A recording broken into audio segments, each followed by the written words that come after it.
her voice wrapped in honey but laced with something final. And that's okay. Someone has to support the stars. I was 19 then, fresh out of West Point's induction, my uniform still creased, my pride still whole. Her words didn't sound cruel at the time, just factual, measured, as if she were offering a soft place for me to land. But those words became a quiet wound. Not deep enough to bleed, but sharp enough to echo. Every holiday, every family gathering after that, I heard them again, sometimes in silence, sometimes in how they praised my siblings. My brother, the major, my sister, the rising lieutenant colonel, the real stars. When I came back from my first overseas assignment, no one met me at the airport. "You're always so busy," my father said, like I'd missed a lunch, not just returned from a classified deployment. Once at Thanksgiving, a neighbor's son got my seat at the table because he'd just gotten into law school. I ate standing by the kitchen sink. My medals were still packed away in a box in the garage. That was the night I told myself I was done chasing their approval, done trying to make them see me. I had survived crossfire in places not even on maps. I didn't need to survive my family's indifference. But life has a strange way of circling back. And silence, well, sometimes it doesn't stay quiet forever. My name is Julia Hartman. I'm the eldest child of the Hartman family, and for 3 generations the military has been more than a career, it's been a legacy, a code, a quiet religion. We were raised on base protocols and dress codes. Our dinner table conversations were filled with ranks, deployments, and acronyms you need clearance to understand. My father, Colonel Richard Hartman, retired Air Force, still wore his medals when he walked the dog. My mother, Ellen, once served as a combat nurse during the Gulf War. She wore her silence like body armor. My brother Mason is now a major in the Marines. And my youngest sister, Caroline, the golden child, the rising star. She was about to be pinned as a lieutenant colonel. And me. I was the one they stopped talking about. After my first year at West Point, I disappeared, or that's what they chose to believe. They said I couldn't handle it, that the structure, the discipline, the pressure had cracked me. But the truth was, I didn't quit. I was recruited. Handpicked for a covert intelligence program so classified, it didn't officially exist. No graduation, no photos, no recognition, just one-way tickets to countries where my last name meant nothing and surviving meant never being seen. I didn't get a framed diploma on the hallway wall. I didn't get a welcome home banner. I got silence, disbelief, absence in photo froze, erased with the precision of a forgotten draft. A cousin once told me without malice, just matter of fact, that my face had been cropped out of the family's last formal portrait. It didn't balance right, she said, as if my absence was just good aesthetics. They thought I left because I wasn't strong enough. What they never knew, what I could never tell them, was that I spent 6 months embedded in a Damascus safe house, gathering intel. That I lived inside the walls of a hostage compound in Tripoli, coordinating an extraction that saved 30 lives. That I lost 3 men in an operation I still have dreams about. But I wasn't allowed to say any of it, not without risking more than just my job. So, instead, I watched from afar as Caroline received awards, as Mason got married in his dress blues. And I clapped for them from the shadows. 'Cause that's what ghosts do. And for 20 years, that's what I'd become to my own family. People think covert work is all action and adrenaline. It's not. Most of it is waiting, listening, moving through rooms without being noticed. That part I was already good at. In the early years, I sent postcards from nowhere, blank fronts, vague greetings. My mother never wrote back. My father sent one response once, "Hope you're well." Caroline got her second commendation. That was it. When Caroline got promoted to major, they posted it all over Facebook. When I returned from a mission where I'd almost lost my leg, I didn't even get a text. I once spent 4 days inside the walls of a former embassy in Libya, sleeping next to weapon caches, coordinating a rescue for hostages that no one in the media ever acknowledged. I signed paperwork saying I'd never talk about it, never write it down, never even whispered over the phone. And I didn't. And meanwhile, Caroline wore her medals like jewelry at family dinners. She spoke at high schools about leadership and service. She was the one they built the photo wall around. I was the one who got asked, "So what are you doing now? Something with the VA?" I stopped correcting them. What was the point? Once, at a barbecue, a little niece tugged on my sleeve and asked, "Did you ever shoot a real gun?" I crouched and smiled gently. "Sweetheart, I once wrote a plan that brought 30 soldiers home to their families. That's better than any shot I've ever taken." She blinked, smiled, and ran off to play with a plastic tank. The message was clear, at least to me. In this family, service only counted if it came with a certificate, only if it was visible, loud, on a podium. What I had done, the lives I'd helped save, the risks I'd taken, was buried under classification and silence. My father once said, "We don't hang our hats on secrets." But maybe he never understood that sometimes the greatest acts of courage happen in rooms where no cameras are allowed. I wasn't gone from their lives, I'd just been quietly erased, and for a long time I told myself I was fine with that. But we all have a moment, a spark, something that reminds you you're still alive and still worth being seen. Mine came with a phone call I never expected. It was late September. The air had just started to turn, that crisp in between where summer still lingers but fall whispers its way in. My phone rang. Unknown number, but I knew the voice the moment she spoke. "Caroline's getting promoted next month," my mother said. "No hello. No how are you. Just business, you should come. Just don't wear anything weird. Don't make it about you." I almost laughed. Almost. "Instead," I said, "I'll be there." Not because I expected hugs or celebration. Not because I thought this was some olive branch. I went because I needed to see for myself if after all these years, if after all the silence they could look at me and finally see the woman behind the shadow. That night, I stood in front of my closet. In the back, untouched for over a decade, hung my old dress uniform. Folded perfectly, still carrying the faint scent of starch and dust, like it was waiting for a ceremony that never came. Next to it, I laid out a soft gray blouse and black slacks, neutral, quiet, unremarkable. Clothes that wouldn't draw attention, clothes I could disappear in if needed. I stared at my reflection. The lines around my mouth were deeper now. My hair had more silver than gold. My eyes looked tired but clear. A face not young, but not defeated either. "Almost time," I whispered. I didn't know if I meant time to forgive or time to finally stop pretending. Maybe both. The drive to Fort Liberty took 10 hours. I made it in 9.5. No one met me at the gate. No one waited by the front door. The house hadn't changed. Same beige siding, same worn-out porch swing, same flag hanging just a little too proudly. I stepped inside. The air still smelled like lemon cleaner and paperbacks. And my mother, without looking up from the dining room table, said, "Go change your shirt. You're sitting next to Caroline. Don't interrupt her speech tomorrow." Just like that. As if I'd never left, as if silence was still the family's first language. The ceremony was held in one of Fort Liberty's grand halls, high ceilings, polished floors, flags perfectly spaced like soldiers at attention. Rows of folding chairs were arranged by rank and relation, a hierarchy even in celebration. I was seated 3 rows from the back, sandwiched between a junior officer's wife and a distant aunt who smelled like too much perfume and not enough kindness. Our row was labeled family, unassigned, a polite way of saying you belong to someone here but not really. Caroline stood at the podium, flawless in her dress blues. Her ribbons glinted under the overhead lights like a row of tiny medals for a war she hadn't fought alone. She smiled, poised and polished, every move rehearsed, every word weighed. She spoke about leadership, loyalty, and perseverance. Then came the part that landed like a stone in my chest. "I've learned," she said, with a graceful sip of water, "that true honor comes from staying the course. From never abandoning the trust placed in you when you put on the uniform." The air in the room tightened. It was a jab but dressed in silk, a subtle blade meant for me, and only I would feel the cut. I kept my face still. No reaction, just a neutral expression I'd mastered in interrogation rooms and diplomatic back channels. And then, the doors at the back of the hall opened. General Marcus Rawlins walked in, tall, composed, the kind of presence that makes a room straighten its spine before it even realizes why. His eyes scanned the crowd, and then they landed on me. He paused, walked down the aisle. When he reached me, he stood at attention, raised his hand in a salute, and said, clearly, "General Hartman, it's an honor to see you again." The room didn't just quiet, it froze. Caroline's voice faltered at the podium. Her note cards trembled in her hands. Every pair of eyes turned from her to me.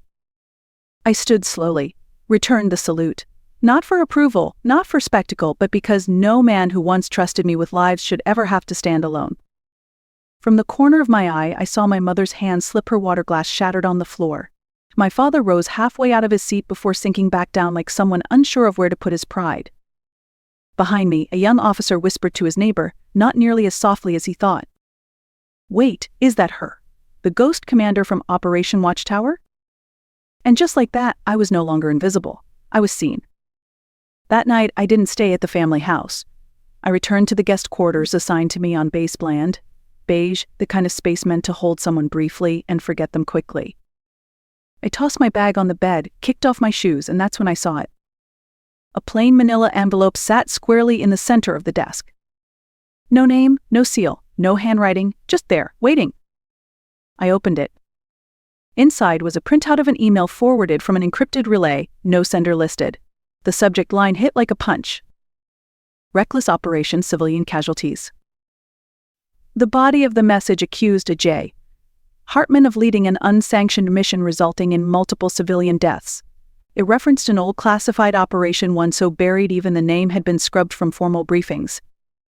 And then I saw it, the phrasing. I'd read those words before. Not in a news article, not in any open source file, but in a highly restricted after-action report. A report I reviewed years ago in a steel-walled bunker in Germany. That report had only ever passed through 3 sets of eyes, mine, the lead analyst, and a junior officer who'd requested temporary clearance for training review purposes. "Caroline?" I stared at the paper, my pulse steady but my fingers tight around the edge. Someone had used that language word for word to make it look like I'd broken protocol, like I'd cost lives. And they'd sent it anonymously, but not carefully. The breadcrumb was small, but it was there. Later that night, at the after-party, I found her.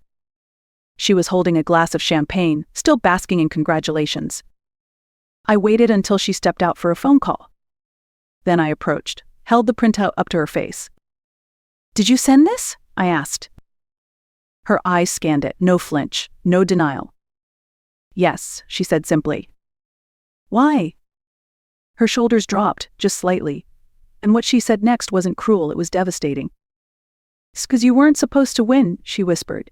"You left. You didn't stay and build something. So you don't get to come back and still be more important." And just like that, I finally understood. Sometimes the knife in your back comes from the same hand that used to hold yours when you were scared of the dark. I thought the worst was behind me. But the next morning, just before dawn, a base-wide alert shattered the quiet. Not the usual bugle or morning routine, but a sharp, shrill alarm meant for emergencies. High clearance only. My phone lit up a second later. "Critical security breach. Report to command center. Immediate. I was dressed and out the door in 5 minutes. The halls buzzed with tension. Officers half in uniform, some still pulling on boots, others already at terminals, reading lines of code with clenched jaws. At the entrance to the ops center, a young sergeant handed me a slim black folder. His eyes didn't meet mine. Inside, confirmation of a classified data leak. Someone had uploaded files from a highly restricted mission, known only by codename, Operation Watchtower, a mission I had led. The file had surfaced on an encrypted darknet forum just hours before. It was real, it was recent, and the trace pointed back to me. Specifically, to a dormant device still technically assigned under my name, registered on the Fort Liberty intranet. A relic of a machine I'd last used years ago, it had been inactive until now. My name was on the metadata. By noon, I was sitting across from General Rollins and 2 officers from military intelligence. No one said the word suspect, but it was in the room, hanging in the air. They asked for full access to my personal and encrypted communications from the past 6 months. I didn't protest. I gave them everything. But something felt wrong, too neat, too convenient. My thoughts circled back to the envelope, the email Caroline had sent, the file she'd pulled language from, the words that matched the leak almost exactly. Coincidence? No, not with this many pieces aligning. I requested temporary access to the base's forensic tracing tools, and within the hour I had what I needed. I decrypted the metadata chain from the original anonymous email and traced the server trail. And what I found confirmed everything. The breach hadn't started with the leak on the darknet. It had started with that email, the one she sent years ago in secret, hoping no one would ever trace it. Only now it had triggered something dormant, a digital tripwire. And the system thought I was the one who pulled it. But I wasn't. And now I was going to prove it. The next morning, I walked straight into General Rollins' office and requested something unprecedented. I want to lead the internal investigation." He looked up from his papers, his brow rising. "I'm still technically on classified reserve," I said. "I have the clearance. I have the motive. And more than anyone else here, I have something to lose." He studied me for a long moment, then nodded. "Approved. But you won't be working alone." What I didn't expect, what hit harder than any bullet, was the list of names handed to me for the task force. First, Colonel Richard Hartman, my father, assigned to manage archived campaign intel. Second, Ellen Hartman, my mother, called in to support forensic trace analysis, using her old field medic training and her minor specialization in biological techidence. And last, Lieutenant Colonel Caroline Hartman, my sister. She would be responsible for auditing system access logs and internal vulnerabilities. It was like being dropped into a war room with ghosts. Every person in that task force had a history with me, and not one of them had ever seen me fully. The first meeting was as cold as expected. My father gave a report without looking at me once. His voice was flat, his tone clipped. He sounded like he was delivering a eulogy for a stranger. My mother took notes quietly. Occasionally she glanced at me, not with judgment, but like she was studying someone she used to know and didn't quite recognize anymore. Caroline went last. Her presentation was efficient, technical, distant. She never lifted her eyes from her screen. We worked like strangers bound by duty, nothing more. But I didn't need warmth. I needed facts. For 3 days we dug through logs, access points, and system redundancies. At first there was nothing new, just recycled theories and digital dead ends. Until one night, deep in the archive data nodes, the system flagged an anomaly. Buried in a logistics file from 2017 was a dormant Trojan, a piece of malware never activated, never used, just waiting, quiet, hidden. The date on the file matched a time when I had clashed publicly with a military strategist named Derek Grayson during a joint mission briefing overseas. I'd blocked his aggressive plan that would have endangered civilians. He hadn't forgotten. And maybe, just maybe, he'd left something behind.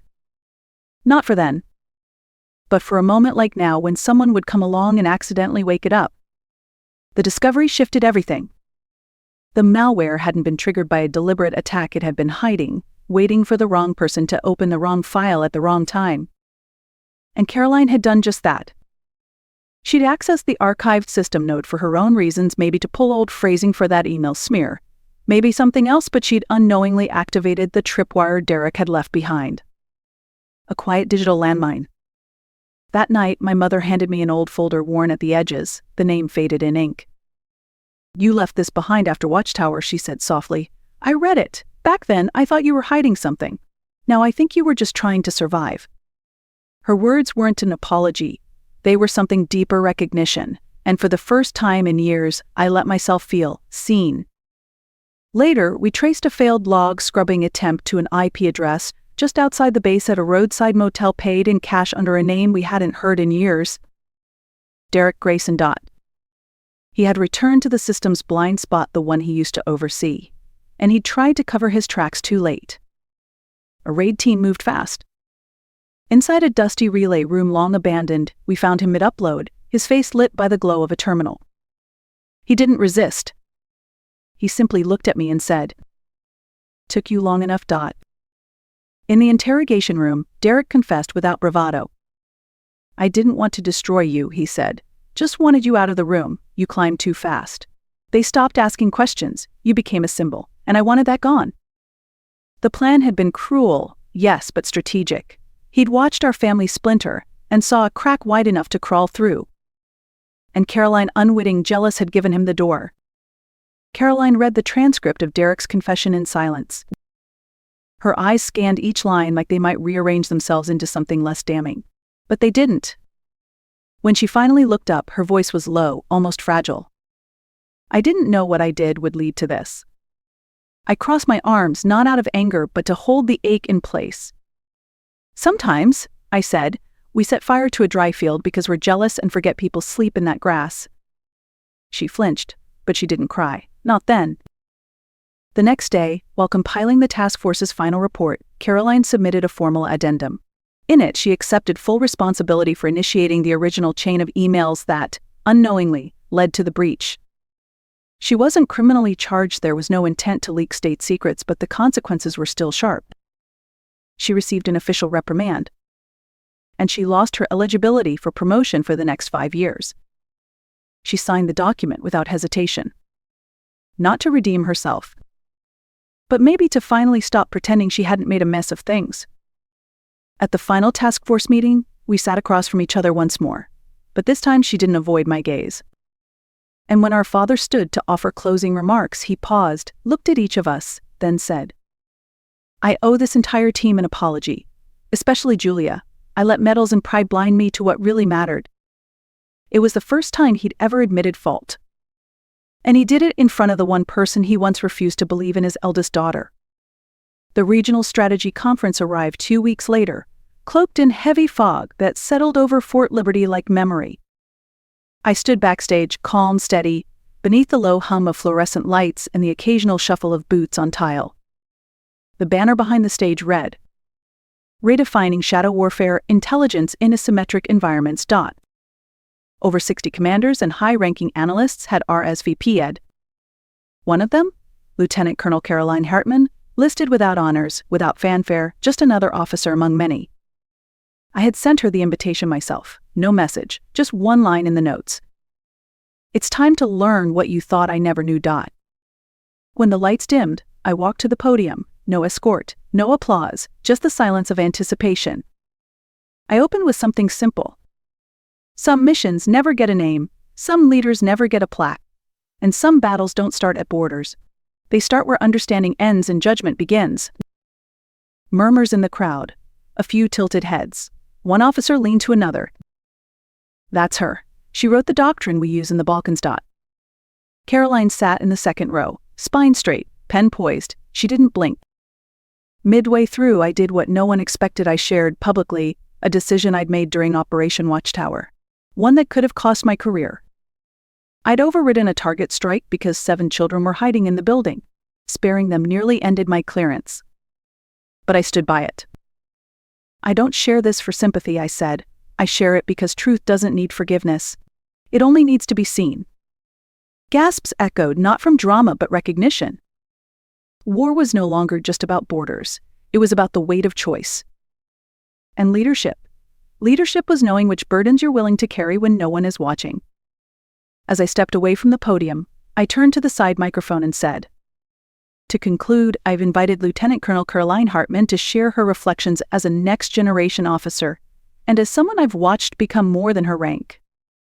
Caroline stood slowly. She didn't rush. She didn't perform. Her voice wasn't flawless, but it was real. I grew up believing that accolades were the finish line, that standing tallest meant being seen. But today I realize something else. True honor is knowing who you've learned from and having the courage to admit it. The room rose in a standing ovation, not for her alone, not for me either, but for the idea that maybe leadership could be quiet. That strength didn't always shout, and sometimes forgiveness looked like understanding, not forgetting. In the back row, my mother sat with her hands folded. She didn't clap, but she nodded. And for the first time, it felt like approval, not of what I'd done, but of who I'd become. Later that night, as the hall emptied and medals were packed away, I walked alone toward the barracks. The evening air was soft, like a memory that no longer hurt. Behind me, footsteps caught up. "Caroline." She handed me a small birthday cake in a clear plastic container. No candles, just 3 words written in blue acing. "General, Sister, Teacher. I didn't say anything. I didn't need to. In the end, I didn't want a statue or a speech. I just wanted them to see me. Not through medals or mistakes, but through eyes that once misunderstood and now finally saw the whole truth. That some battles leave no scars on the skin, but carve canyons in the soul.